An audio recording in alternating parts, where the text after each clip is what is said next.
Here's your wrestling news for February 25th, 2023, and we're kicking off today with SmackDown as last night's 2-hour show kicked off with an epic 6-man tag team match. Imperium squared off against the trio of Braun Strowman, Ricochet, and Madcap Moss, and this hard-hitting affair would see Gunther get the win for his team, nailing Moss with a vicious powerbomb. On Twitter, fans were abuzz about the match, with one fan calling it an explosive start to the show, and others praising what happened outside of the ring. Standing on the ramp, Drew McIntyre watched the action to let Gunther know he has his eyes on him and the Intercontinental Championship, playing into reports of a WrestleMania triple threat between Gunther, Drew, and Sheamus. The segment also saw the Viking Raiders appear to attack Drew and Sheamus, only for Strowman, Ricochet, and Moss to get involved, and this was indeed an explosive start for SmackDown on Fox. SmackDown also saw Bray Wyatt make an appearance after stating that he would face the winner of the Brock Lesnar vs. Bobby Lashley match at WrestleMania 39. That match at Elimination Chamber saw Lashley get a DQ win over the Beast, and true to his word, Bray has now targeted the Almighty. The Firefly Funhouse made its return on WWE SmackDown this week with a wild segment, and the words, "If I told you a story, can you keep a secret?" was prevalent in the show. In one of the clips, Wyatt watched back his promo calling out the winner of Lashley vs. Lesnar, and a promo from Lashley on Raw was also featured. Wyatt stated that he would face the winner of Brock vs. Lashley, and that appears to be the direction WWE is going in a very rushed storyline for both former world champions. If we're being honest, it's time to acknowledge that Wyatt isn't the creative genius fans hype him up as, or if he is, it's certainly not coming across on TV.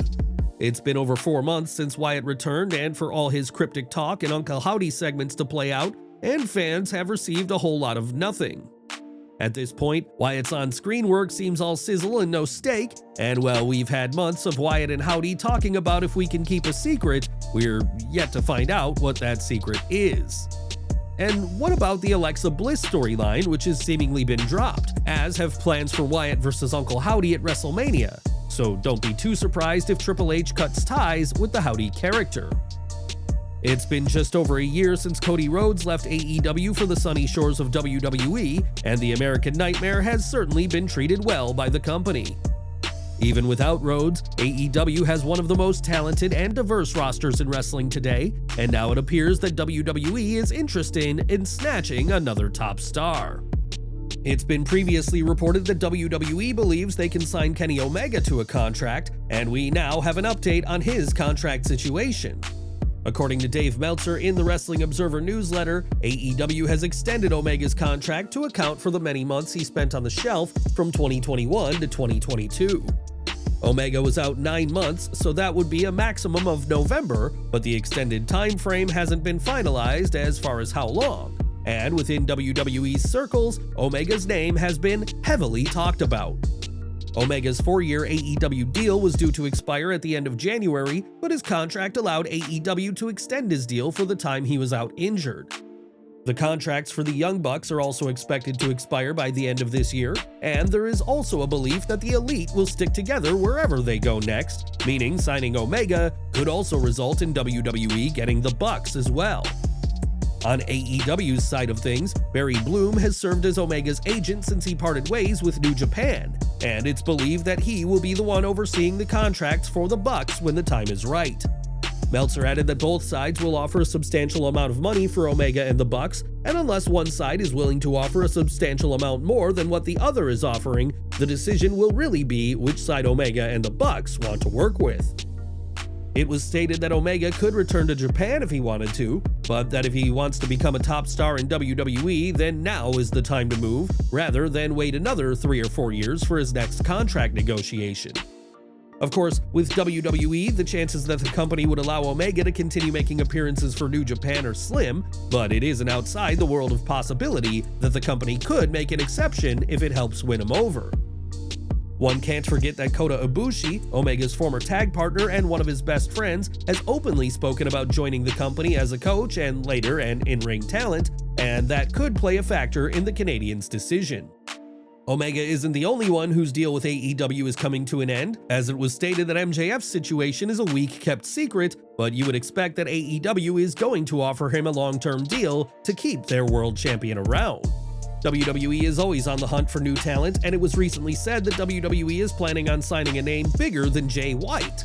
And if WWE plays their cards correctly, we could see Omega, and possibly even the Bucks, on WWE programming this time next year. What do you think is next for Kenny Omega? Is this his last chance to try and be a top star in WWE? And even if it is, do you see the cleaner joining?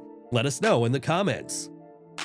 In WWE, Natalya is a former Divas champion, SmackDown Women's champion, and WWE Women's Tag Team champion, but her booking has often received criticism from fans.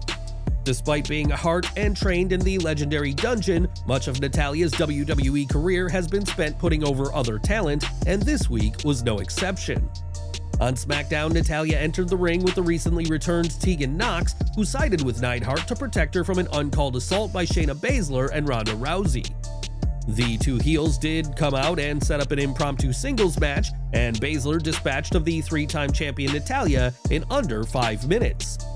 Not only did Natalya lose, but she lost thanks to being distracted by some trash talk by Rousey. And you'd think that Natalya, cool marked 15 years on the main roster this April, would have known better.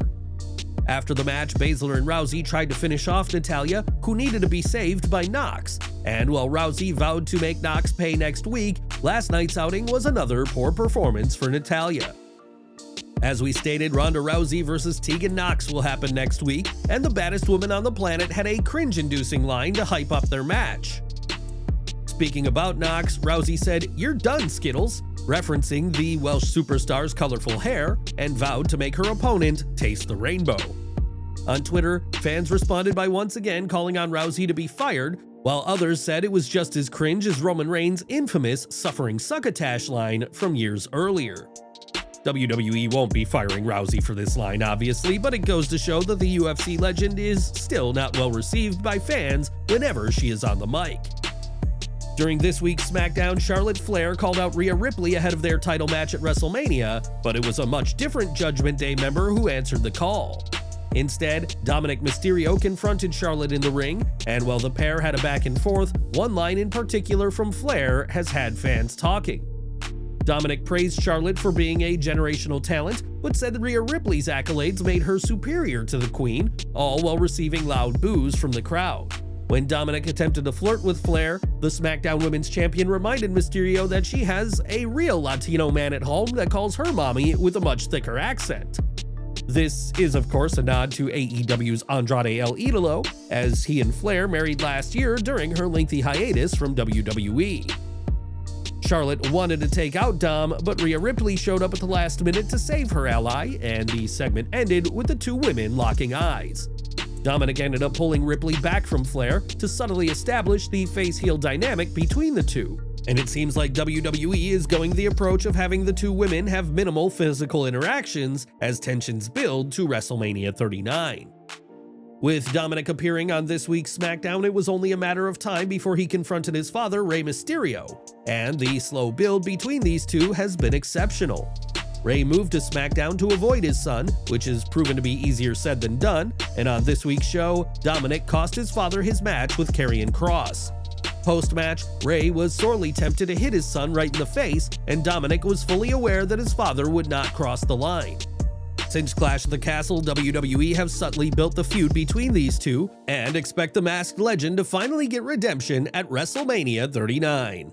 Last night's SmackDown also saw an appearance from the Bloodline as Jimmy Uso came to the ring to call out his brother and ensure that they are on the same page. What he got was Sami Zayn, who acknowledged that Jimmy was the first in the Bloodline to have his back and said that Jimmy could leave the Bloodline before its inevitable destruction. Jey Uso appeared in the crowd during the segment, and Jimmy had a tense verbal back and forth with Sami before eating a haluva kick when he was calling for his brother. It has been a busy and unpredictable month for the Bloodline, and don't be surprised if Sami and Jey are kept apart until they have to do battle in tag team action at WrestleMania. In hindsight, LA Knight should have won the Pitch Black match against Bray Wyatt at the Royal Rumble, and his run since his defeat has been a downward spiral. Sure, Knight was on this week's show and he had a great match with Kofi Kingston, but once again, the former $1 million champion was on the losing end of things. If WWE wants Knight to be someone fans can take seriously, then he needs to start actually winning matches, something that seems impossible for Knight at this stage of his career. And we're ending today with more from SmackDown, as the show didn't end when the cameras stopped rolling. In a post-show dark match, Jimmy Uso and Solo Sikoa took on the OC in an interpromotional match, with Solo getting the win for his team with a Samoan spike. WWE has announced that Roman Reigns will be back on next week's SmackDown, and we expect he'll have plenty to say about what unfolded on this week's broadcast.